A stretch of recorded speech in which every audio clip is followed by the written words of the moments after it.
यीशु मसीह नासरी कहलाए क्योंकि उनका बचपन नासरत में बीता और गलील में रहकर उन्होंने अपनी सेवकाई को शुरू किया। और गलील के अंदर जितने भी शहर आते हैं जो आप इसमें देख रहे हैं, नाइन, नाजरत, काना, तिबिरियास, मगदला, गन्नेसरत, कफरनहूम, खुराजीन, ये सब जगहों में यीशु मसीह ने बहुत बड़े बड़े काम किए हैं क्योंकि यीशु मसीह को चुना गया था कि वो नासरी कहलाए। लूका 7 और उसका पहला पद बताते हैं कि यीशु मसीह कफरनहूम में आए और वहाँ एक सूबेदार के दास को उन्होंने चंगाई दी और उसके बाद वो नाइन गए। और नाइन नगर को जब वो गए तो उन्होंने एक विधवा के पुत्र को जीवन दान दिया। और ये सारी जगहें गलील में हैं। और गलील जबूलून और नप्ताली के अंदर आता है जो याकूब के 12 गोत्रों में से हैं। और याकूब के 12 गोत्र थे, के 12 पुत्र थे। और यीशु मसीह को गलील में ही सेवकाई शुरू करनी थी क्योंकि बाइबल में लिखा था यशायाह 9 का 1 पद कि वो अन्य जाति के गलील को महिमा देगा। और ये बाइबल में लिखी हुई बातों को पूरा होना था। जब यीशु मसीह ने सुना कि यूहन्ना पकड़वा दिया गया है तो वो गलील को फिर चला गया और वहाँ के लोगों के बीच में उसने प्रचार करना शुरू किया। और परमेश्वर ने चुना था कि वो गलील से अपनी महिमा को लेगा क्योंकि गलील को उस समय पर इतना अच्छा नहीं माना जाता था। यरूशलेम और उसके आसपास की जगहों को बहुत महत्व दिया जाता था यहूदियों के अनुसार, और गलील और उसके ऊपर के क्षेत्रों को उतना अच्छा नहीं माना जाता था। किंतु यीशु मसीह गलील से निकलकर यरूशलेम को पहुँचे और गलील को वो महिमा दिलाई कि अब सब लोग यीशु मसीह को यीशु नासरी करके पहचानने लगी। उस नासरत को जिसको कोई पूछता भी नहीं था, अब उस नासरत से एक अच्छी वस्तु निकली है जो यीशु मसीह है। और अब वो गलील बहुत ही प्रसिद्ध हो चुका है क्योंकि यीशु मसीह वहाँ पर पाले पोसे और बड़े हुए। आज हम गलील की और गलील की झील के बारे में, गलील के शहर के विषय में और भी बहुत ख़ास जानकारी को प्राप्त करेंगे। ये जो पिक्चर आप देख रहे हैं इसमें आप देख सकते हैं कि कहाँ पर क्या है, कहाँ पर 12 चेलों का चर्च है, कहाँ पर वो आराधनालय है, कहाँ पर पीटर को जब परमेश्वर ने पतरस को जब चुना था तो कहाँ पर उसे नियुक्त किया था कि वो अब सेवकाई के लिए तैयार है। और गलील बहुत ही महत्वपूर्ण शहर है। इसी गलील से यीशु मसीह ने अपनी दुख उठाने को, जो वो यरूशलेम में उठाते, यहाँ पर भविष्यवाणी की थी चेलों को, वो गलील में मिले जी उठने के पश्चात। इसलिए बहुत महत्वपूर्ण है इसकी जानकारी। ये जो आप देख रहे हैं ये ग्रीक ऑर्थोडॉक्स चर्च है, 12 डिसाइपल्स का, 12 चेलों का। और बड़ा खूबसूरत ये गलील की झील के किनारे पर बना हुआ चर्च है। और इसके अंदर आपको 12 चेलों की स्मृति में बहुत अच्छी चीज़ें मिलेंगी।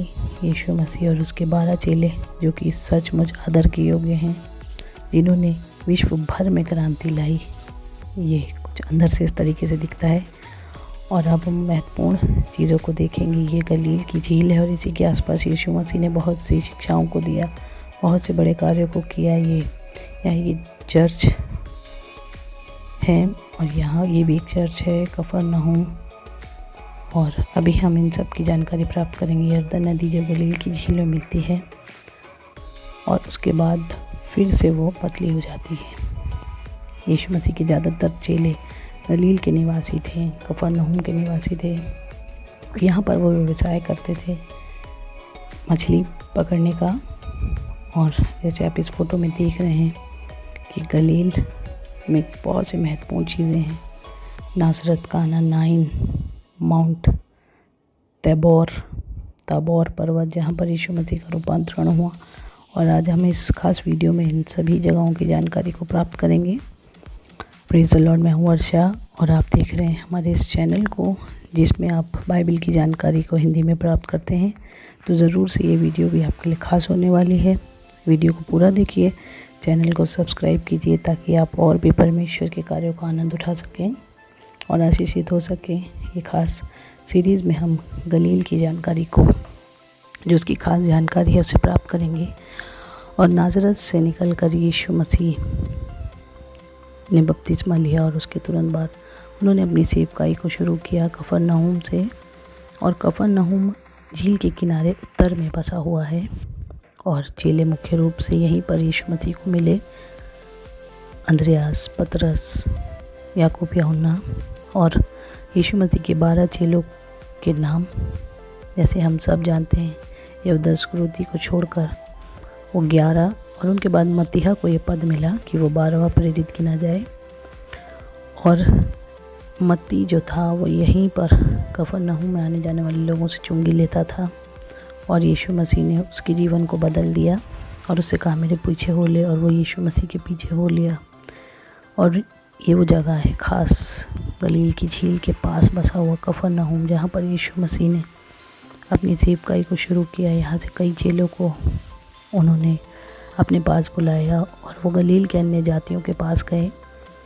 जो लोग अंधकार में बैठे थे उन्होंने बड़ी ज्योति देखी और यीशु मसीह सबसे पहले उठकर यहीं पर गए, यहाँ पे सेवकाई की। ये कफरनहूम है और यहाँ के लोगों को यीशु मसीह ने परमेश्वर का वचन सुनाया और बहुत से लोगों ने उनके जीवन को अपने जीवन में उतार लिया और उन्हें फॉलो किया। और फिर विश्व भर में परमेश्वर का नाम, यीशु मसीह का नाम फैला दिया। और जी उठने के बाद तिबिरियास झील के पास ही उन्होंने अपने चेलों को सामर्थ्य दी, हिम्मत दी, ताकि वो यीशु मसीह की सेवकाई को कर सकें। ये वो पर्वत है जिसे चर्च ऑफ मल्टीप्लिकेशन कहते हैं, जहाँ पर यीशु मसीह ने 5000 की भीड़ को खिलाया। ये इसी गलील के पास बसा हुआ एक चर्च है और यहाँ पर एक छोटा सा पत्थर है उस चट्टान का, जहाँ पर बैठ के, उस पहाड़ का जहाँ पर बैठ के यीशु मसीह ने 5000 की भीड़ को खिलाया। और ये मोज़ेक से बनी हुई मछली और रोटियों का निशान है और ये वो पहाड़ का अंश है। ये भी सब कुछ कफरनहूम के पास बसा हुआ है ये चर्च।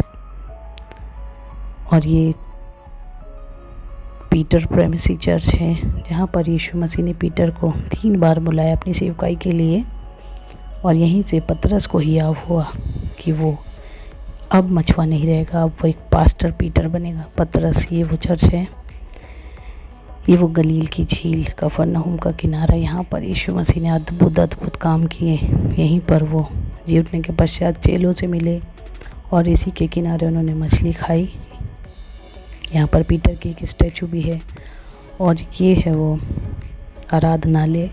लूका 7 और उसके 1 बाब में से आगे पढ़ेंगे तो लिखा है कि एक सूबेदार का मित्र था और वो सूबेदार मसीह को नहीं जानता था, यहूदी नहीं था, कि फिर भी उसने आराधनालय बनाया। और यीशु मसीह उसके दास को चंगा करने के लिए जा रहे थे। वो काना नगर का निवासी था, किंतु उसने कहा कि मैं इस लायक नहीं हूँ कि तो मेरे छत के तले आए, अपने मुँह से ही कह दे। और उसका दास चंगा हो गया। और इसी चर्च के अंदर यूहन्ना में यीशु मसीह ने कहा जीवन की रोटी मैं हूँ, क्योंकि लोग उसे 5000 की भीड़ ने जब रोटी खाई उसके बाद वो पानी पर चल के आया। यही झील जो आपने देखी थी पर यीशु मसीह पानी से चल कर आया। लोगों ने नाव देखी कि नाव तो नहीं थी और यीशु मसीह चलकर यहाँ पर आया और उसने लोगों को समझाया कि नाशमान भोजन के लिए परिश्रम ना करो और जो रोटी स्वर्ग से उतरी वो मैं हूँ। यही वो आराधनालय है जहाँ पर यीशु मसीह ने दुष्ट आत्मा वाले व्यक्ति को चंगाई दी, जैसा आप मत्ती, मरकुस, लूका, यूहन्ना में पढ़ सकते हैं। ज़रूर से अपने बाइबल अध्ययन को कीजिए ताकि परमेश्वर का वचन आपके हृदय में अधिकाई से कार्य कर सके। ये वो आराधनालय है जो सूबेदार ने बनवाया था और इन्हीं किसी घरों में परमेश्वर की सेवकाई उठी। बहुत से आश्चर्यक्रम यहाँ पर हुए हैं। जबूलून, नप्ताली के आसपास के लोग, सूर और सैदा तक उसका यश फैल गया था। लोग आते थे, चंगाई पाते थे। ये पतरस का घर है, यहाँ पर उसकी सास को चंगाई दी थी और इसी जगह पर यीशु मसीह के पास बहुत से लोग आ गए थे चंगा होने के लिए और यीशु मसीह ने उन सभी को चंगा किया। सांझ हो गई थी और यीशु मसीह बहुत कार्य करते थे। और यूहन्ना के पकड़वाए जाने के बाद यीशु मसीह यहूदिया से कफरनहूम को आए, गलील को आए और यूहन्ना के मरने के पश्चात वो व्याकुल थे, किंतु फिर भी उन्हें परमेश्वर के कार्य को करना था और उन्हें अपने आप को तैयार करना था बलिदान के लिए। इसीलिए वो गलील को आए और यहूदिया में लोग उनको परेशान करते थे, जिसके अंदर यरूशलेम आता है और उसके बाद वो कफरनहूम में आए और इस जगह पर यीशु मसीह ने बहुत समय को बिताया है। इस आराधनालय में यीशु मसीह ने सर्वाधिक प्रचार किया है। कफरनहूम जो यीशु मसीह का अपना शहर कहा जाता है, अपना घर कहा जाता है, इस जगह पर यीशु मसीह ने बहुत से प्रचार किए हैं। और ये एक सिनेगॉग है यहूदी मान्यताओं के हिसाब से, और यीशु मसीह ने इस शहर को चुना कि वो अपने परमेश्वर पिता के कार्य को प्रचार कर सकें। और उन्होंने इस जगह पर बहुत से प्रचार किए और जो चेले थे वो सिर्फ 12 थे और उन 12 ने पूरे विश्व भर में क्रांति ला दी। किंतु यीशु मसीह के मरने के बाद जब यीशु मसीह जी नहीं उठे थे तो वो वापस आके अपने अपने कार्यों को करने लगे थे।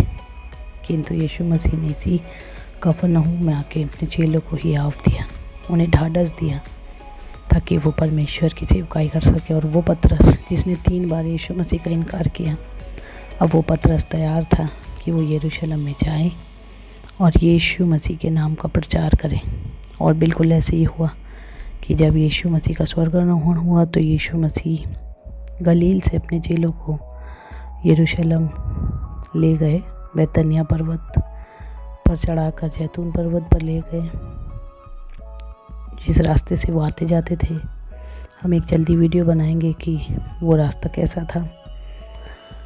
और बैतनिया के पार जैतून पर्वत की ऊंची चोटी पर ले गए और वहाँ से यीशु मसीह का स्वर्गारोहण हुआ।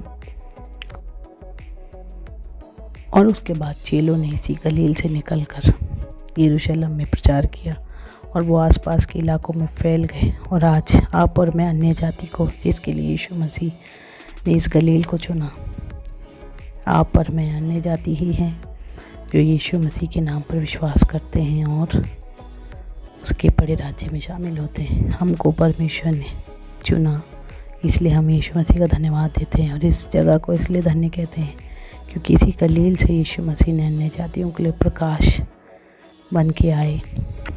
और ये गलील यीशु मसीह का प्रिय था। ये पीटर की स्टैचू और उसके नीचे मछली बनी है क्योंकि ये कफरनहूम पतरस का घर भी यहाँ पर है। और यहाँ से निकलकर पतरस ही पहला पास्टर बना, जो पहली कलीसिया का पास्टर था। तो कितनी महत्वपूर्ण है ये जगह, गलील और गलील की झील। और चेले तो 12 थे, क्या पर में तैयार है यीशु मसीह का कार्य करने के लिए, पतरस की तरह अपने जीवन को बदलने के लिए, ताकि हम यीशु मसीह के काम आ सकें।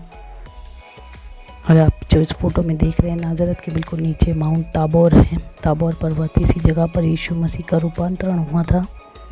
और जब यीशु मसीह का रूपांतरण हुआ था, उसी के बाद उन्होंने अपनी सेवकाई को शुरू किया था।